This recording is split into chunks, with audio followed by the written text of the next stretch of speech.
નમસ્કાર દર્શક મિત્રો, આજે આપણે એક એવા દંપતીને મળવા માટે આવ્યા છે કે જેમને ત્યાં ઘણા વર્ષો પછી એક બાળકનો જન્મ થાય છે.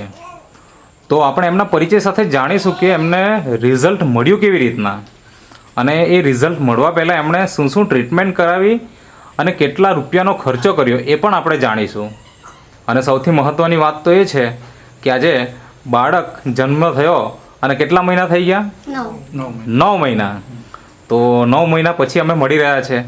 તો સૌપ્રથમ તમારો પરિચય આપજો. શું નામ છે તમારું? ભૂપેન્દ્રભાઈ દિલીપભાઈ પટેલ. અને તમારું નામ? દીપિકાબેન ભૂપેન્દ્રભાઈ પટેલ. હા. હવે તમારું ગામ કયું? દસવાડા. દસવાડા. એટલે તાલુકો કયો? પારડી ને? અને જિલ્લો વલસાડ. હા. તો મને એ જણાવો સૌથી પહેલાં કે તમારા લગ્ન કયા વર્ષે થયેલા? 2021માં. અને અત્યારે ચાલે છે 2025, બરાબર ને? અને અત્યારે 10મો મહિનો ચાલે છે અને બાળકના 9 મહિના થઈ ગયા, એટલે કે લગ્નના 4 વર્ષ પછી આપણે ત્યાં બાળકનો જન્મ થાય છે, બરાબર ને? તો મને એ જણાવો કે અત્યારે તો આપણે તે બાળક છે, પણ જ્યારે લગ્ન થયા પછી કયા વર્ષથી તમે ટ્રીટમેન્ટ ચાલુ કરી હતી એ થોડીક વાત કરો.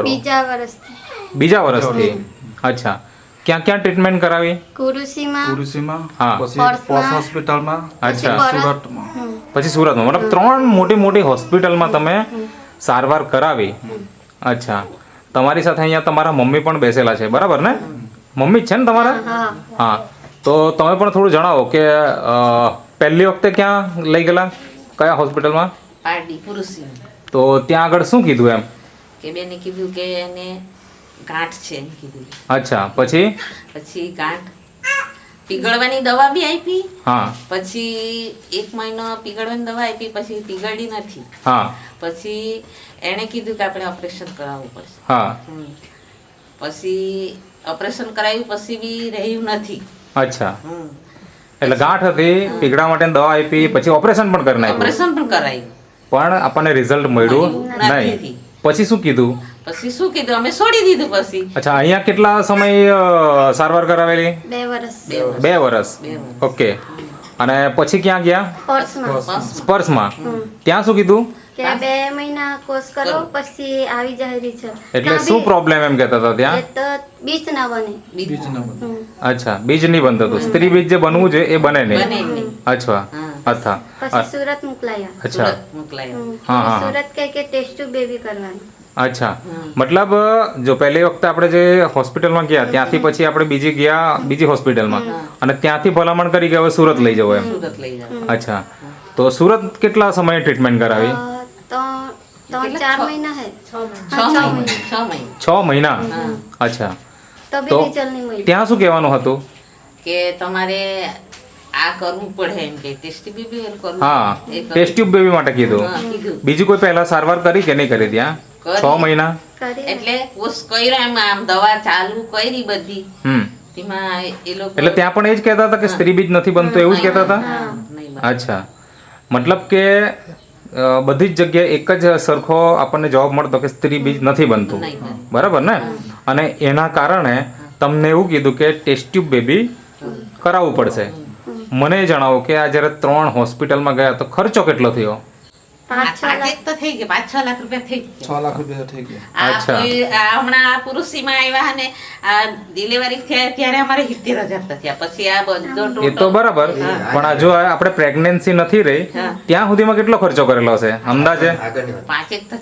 5 લાખ રૂપિયાનો ખર્ચો તમે કરેલો હતો, બરાબર? પણ આપણને રિઝલ્ટ કોઈ મળેલું નહીં. હવે જ્યારે આટલો બધો ખર્ચો કરીએ અને રિઝલ્ટ નહીં મળે તો આપણે હતાશ થઈ જાય, નિરાશ થઈ જાય. હવે શું કરીએ એમ? તો હવે તમારી તે વખતે શું તૈયારી હતી? ટેસ્ટ ટ્યુબ કરાવવા માટે તમે તૈયાર થઈ ગયેલા કે કેવું? કેટલો ખર્ચો કરેલું એમ? એટલે કેટલી વખત કરેલું? એક વખત. અચ્છા. અને પાછું બીજી વખત કરવાના હતા હજી? અચ્છા. એટલે એક વખત ફેલ થયું અને બીજી વખતે તમને તમારી પાછી તૈયારી હતી. 50,000 નો ખર્ચો બતાવેલો. અચ્છા. એટલે ઓલરેડી 5 તો ખર્ચી જ નાખેલા, બીજા 50 તમે ખર્ચવા માટે તૈયાર હતા. હવે આટલું બધું કર્યું અને તૈયારી હતી જ. હવે એવામાં તમે અત્યારે હાલમાં તમારે ત્યાં બાળક છે, તો એ શું અપાયું ને રિઝલ્ટ મળ્યું તમને? આ તમારી પ્રોડક્ટ વાપરીને રિઝલ્ટ મળ્યું. આ જે પ્રોડક્ટ છે નેટસફ કંપનીની પ્રોડક્ટ છે, કંપનીની પ્રોડક્ટ. જેમાં પહેલા નેચરામોર પ્લસ હતું અને એની સાથે સાથે નેચરામોર ફોર વુમન, પછી આ ઇઝી ડેટોક્સ છે અને એની સાથે ન્યુટ્રી લીવર છે, વુમન વેલનેસ અને મેન વેલનેસ. આ બધી પ્રોડક્ટ તમે વાપરી અને એનાથી આજે આપણે ત્યાં બાળક આવી ગયું. પણ મને એ જણાવો કે તમે સંપર્ક કેવી રીતના કર્યો આ દવા મેળવવા માટે? ક્યાંથી એ થોડીક વાત કરો. કોણે માહિતી આપી તમને? મારા મામાએ કીધેલું.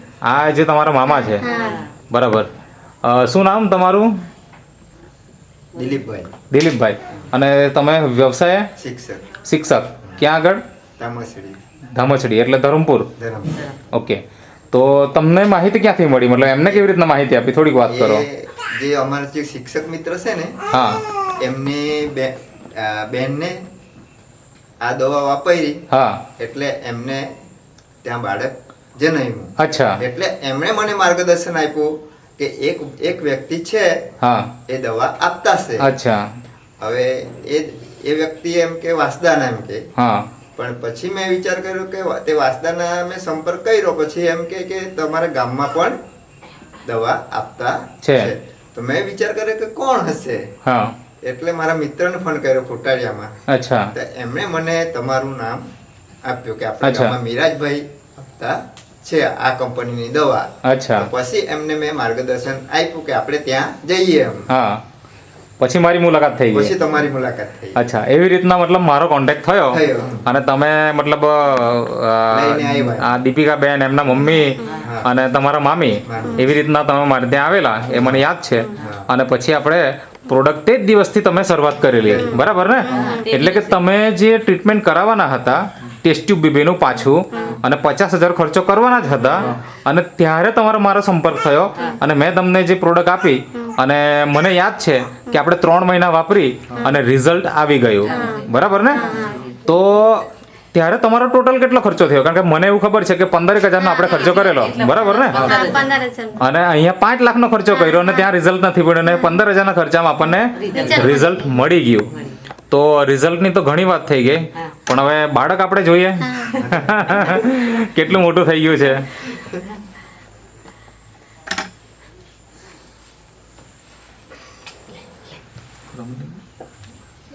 હા, મતલબ આ તમારું બાળક છે, બરાબર ને? આ 9 મહિના થઈ ગયા કે 9મો ચાલે? ચાલે. ચાલે. 9મો ચાલે છે. 8 મહિના કમ્પ્લીટ થઈ ગયા. 9 મહિના ક્યારે પૂરા થશે? આ 22 તારીખ. 22 તારીખે. અચ્છા. તો નામ શું રાખ્યું પહેલા તો એ જણાવો. તીર્થ. બરાબર છે. એટલે બાબો છે. બાબા છે. બરાબર. તો મતલબ તીર્થ બહુ કર્યા ને એટલે તીર્થ નામ રાખ્યું. બરાબર છે. અમને તીરથ કરાવ્યા કે નહીં? હા. એટલે તીર્થ નામ રાખ્યું. તંદુરસ્ત છે એકદમ? હા, તંદુરસ્ત. એનો અત્યારે તો દેખાવથી એકદમ લાગે તંદુરસ્ત. મતલબ બીમાર પડ્યા નથી ને? અને બીમાર પડે શરીર ઉધરસ થાય. બીજું અચ્છા. કંઈ નોર્મલ તકલીફ થાય પણ હવે મોટી કોઈ તકલીફ નથી થઈ. નહીં મળે. બાકી એકદમ તંદુરસ્ત છે. હા. મતલબ આટલા વર્ષ થઈ ગયા અને બાળક આવ્યું તો આજે તો તમને બહુ ખુશી થાય, પણ જે સમયે આપણે આટલા બધા ખર્ચા કરેલા અને રિઝલ્ટ દેખાતું નહીં ત્યારે શું થતું હતું મનમાં? એટલે બોરવડું આવે. બોરવડું અચ્છા. આવે ત્યારે. એવી કોઈ ઘટના બની ખરી કે? એવી કોઈ ઘટનાઓ બની ખરી કે હવે આ રિઝલ્ટો નહીં આવે ત્યારે આપણે ક્યાં ક્યાં ગયેલા એ થોડીક વાત કરો ને. 15 વખત 15 કર્યા. વખત કરેલા. 15 જેટલા ભગત? ઓહો. બીજી કોઈ વૈદની દવા કે એવું? એવું કઈ નહીં. વેદનું કાંઈ નહીં કર્યું. ભગત તો ક્યાં ક્યાં ગયેલા? ધરમપુર ધરમપુર ગયેલા. ગયેલા, પછી આસમા ગયેલા, અચ્છા. આ ગામમાં અમુક ગામમાં ભગત ગયેલા. એમ કરીને અમે એક દાડે ટોટલ કર્યા 15 થયા. ઓહો. ગોઈમામાં ને આવા બધા ગયેલા. એટલે 15 જેટલા ભગત થઈ ગયા અને 3 મોટી મોટી હોસ્પિટલ, રિઝલ્ટ કઈ નહીં મળેલું. કાંઈ નહીં મળ્યું. અને તમારી ઘરની શું ઘટના બનેલી એમ એ થોડીક વાત કરો. ના હું કે તમે અત્યારે ઘરે જ રહેતા કે મતલબ બહાર રહેતા કે શું એમ? હા, રૂમમાં રહેતા છે. હા? રૂમ રાખીને રહે. કેમ એવું? સાસ કે છોકરા ખાવાના નહીં મળે એવું કે. અચ્છા. એટલે એને નહીં એને રાખવાનું. ઓપરેશન કરેલું ને હા, બોલો. ઓપરેશન કરેલું ને હા. એની સાસુજી બોલે કે એની કોથરી કાઢી નાખેલી એને પોયરા ખાવાના મળે નહીં હા. એવું બોલી એટલે પછી એ લોકો કહે આપણે હવે કાં રહીએ હમ. એ રહેવાની દે આપણે છૂટું કરી નાખવાનું એમ કહે. ઓહો. હા એને પોયરા મળે ને એની કોથરી કાઢી નાખેલી ખાવાના મળે નહીં નહીં. એવું કે સાસ બોલે. અચ્છા. હા એટલે એના કારણે તમે રૂમ રાખીને રૂમ રાખ્યા કે ભાઈ કેટલોક આપણે સાંભળીએ એમ, હા, કીધું. બરાબર ને? ને અને અમુક તમને સપોર્ટ આપ્યો તમારા પતિદેવે, સારી વાત કહેવાય. અચ્છા, તો ભૂપેન્દ્રભાઈ મને એ જણાવો કે જ્યારે આવી ઘટનાઓ બનતી કે ઘરવાળીનું સાંભળવું કે મમ્મીનું સાંભળવું, તમે નિર્ણય શું લીધો પછી એમ? મારે તો બધાનું જ સાંભળવાનું. બરાબર છે. તો મમ્મી એમ કહેતા કે તારે હમણાં છોકરા નથી તો પછી છોકરા નથી થાય એમ કીધું. હા, પછી મેં મમ્મી પપ્પાને એમ કીધેલું કે મારા હમણાં છોકરા નથી તો મેં બહાર રહેવા ને પછી મારો પરિવાર થાય પછી અમે ઘરે આવશું એમ કીધું. બરાબર છે. મતલબ આજે ભગવાનના આશીર્વાદથી આપણને બાળક પણ મળી ગયું હા. અને આજે નેટસફની જે પ્રોડક્ટ છે, અમે તો માધ્યમ બન્યા પણ કામ જે કર્યું છે નેટસફની પ્રોડક્ટે કર્યું છે અને આજે બહુ વ્યવસ્થિત મતલબ તમારે ત્યાં એક રિઝલ્ટ મળી ગયું છે. તો સૌથી પહેલાં મને એ જણાવો કે તમારા જેવા ઘણા બધા દંપતી કે જે લોકો તમારા 4 વર્ષ થઈ ગયા, તો કોઈને વધારે વર્ષ થઈ ગયા, 8 વર્ષ, 10 વર્ષ કે 12-15 વર્ષ થઈ ગયા હોય અને તમારે જેમ લાખો રૂપિયાનો ખર્ચો કર્યો હોય અને રિઝલ્ટ નથી મળતા, તો એવા સમયમાં તમારી શું સલાહ છે આ પ્રોડક્ટને લઈને? આ પ્રોડક્ટ યુઝ કરવાની ને લેવું જોઈએ. અચ્છા, વિશ્વાસ રાખીને લેવું જોઈએ. વિશ્વાસ રાખીને પ્રોડક્ટ લેવું જોઈએ ને વાપરે તો જ રિઝલ્ટ વાપરે તો મળે, result મળે. વિશ્વાસ રાખીને. બરાબર ને? અને જો તમને કોઈ દંપતી કોન્ટેક્ટ કરવા માંગતું હોય તો કરી શકે. એના માટે ભૂપેન્દ્રભાઈ તમારો કોન્ટેક્ટ નંબર આપો. Contact number 75 75 67 67 19 19 71 71 80. 80. તમારું નામ ભૂપેન્દ્રભાઈ, બરાબર ને? અને જો કોઈ મિત્ર તમારો પણ કોન્ટેક્ટ કરવા માંગતા હોય, દિલીપભાઈ, તો તમારો કોન્ટેક્ટ નંબર આપો. 75 75 67 67 23 14 14 42. 42. અચ્છા. અને એમને આપનાર તો હું જ છું, મેં જ પ્રોડક્ટ આપેલી એમને. તો મારો પણ કોઈ કોન્ટેક્ટ કરવો હોય તો કરી શકો છો. મારો કોન્ટેક્ટ નંબર છે 9909474563. મારું નામ છે મિરાજ પટેલ. તો તમે જે ઇન્ટરવ્યૂ આપ્યો તે બદલ તમારો ખૂબ ખૂબ આભાર.